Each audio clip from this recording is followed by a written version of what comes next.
దేవుని వాక్యం చూసినప్పుడు యోబు నీతిమంతుడని దేవుడు తానే యోబు గురించి సాక్షి చెప్తాడు. నీతిమంతుడైన యోబు దేవుని సేవించి దేవుని ఎడల భయభక్తులు కలిగిన వ్యక్తి అని దేవుడు చెప్తున్నాడు.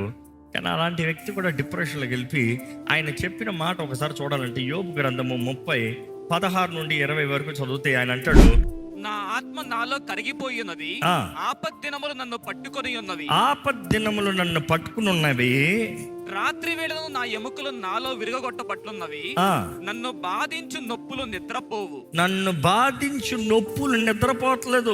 నా ఎముకలు రాత్రంతా విరిగిపోయినట్టుగా నొప్పితో ఉంది. ఈ నొప్పులు తట్టుకోలేకపోతున్నాను. ఇంకా చదవండి మాట. మహారోగ బలము చేత నా వస్త్రము నిరూపమగును, మెడ చుట్టూ నుండి నా చొక్కాయి వలె అది నన్ను ఇరికించుచున్నది. ఆయన నన్ను బురదలోనికి త్రోసెను. ఎవరంట బురదలోకి తోసింది తెలీదా? కంటిన్యూ చేయండి. నేను ధూళియు బూడిదనైనట్లున్నాను, నీకు మొరపెట్టుచున్నాను, అయితే నీవు ప్రత్యుత్తరమేమియు నీయకున్నావు.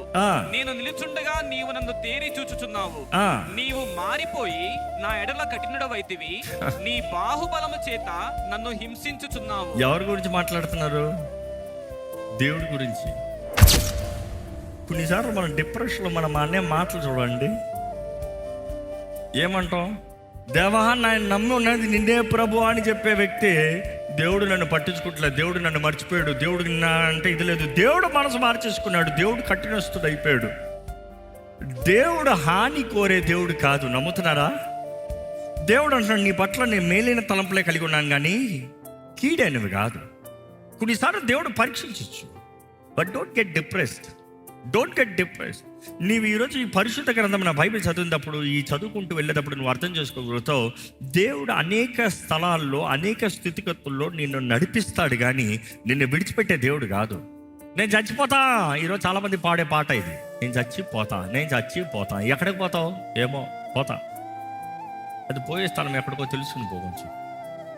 ఈరోజు చాలామంది కృంగిదల కలిగినప్పుడు నేను చచ్చిపోతాను, ఇంకా బ్రతకలేకపోతున్నాను, ఈ వేదన తట్టుకోలేకపోతున్నాను, ఈ బాధను తట్టుకోలేకపోతున్నాను, ఈ మనుషులు నేను భరించలేకపోతున్నాను. We get discouraged, depressed very easily. దేవుడు మీతో మాట్లాడుతున్నాడు, జాగ్రత్త. ఎలాగుండే మీ తలంపులు, ఎలాగుండే మీ ఆలోచనలు?